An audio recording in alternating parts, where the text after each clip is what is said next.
Fans aren't happy, are they? 14 supporters group coming together to pen a letter saying they're frustrated. Josh Kroenke, son of owner Stan, saying this: our ambitions are silverware and trophies. I think anything short of that is not a success. As much as we'd love to say that we'll be competing for top trophies tomorrow, we know that's not the case and that we have to get to work on that. Let's get Craig's thoughts on this first in the broiling Houston heat.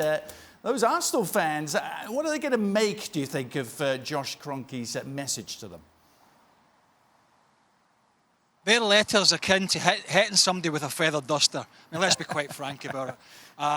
Arsenal. At the end of the day, I mean, it's a withering attack on the Kroenkes. Listen, as long as they're in charge of Arsenal Football Club, that family, that ownership, then this is what we're going to have. They're not going to spend the money.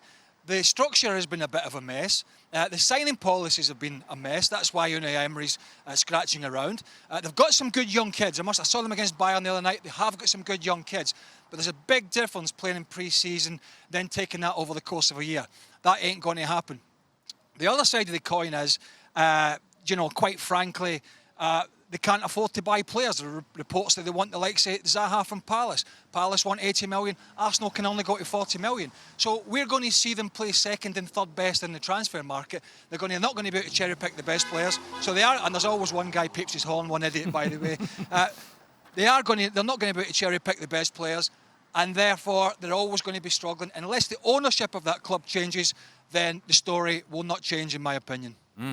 Well, speaking of Arsenal, our Alexis Nunes caught up with Arsenal legend, we can call him that, can't we? Ray Parlour yesterday. He is with Arsenal in the States. You can catch the full interview on our website, ESPNFC.com. But here is a selected highlight from Ray Parlour.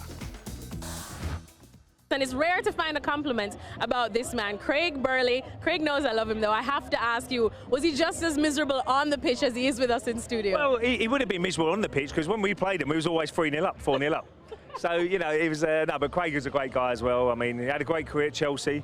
I'm sure he'd be looking at Frank Lampard now to see how well he's going to do.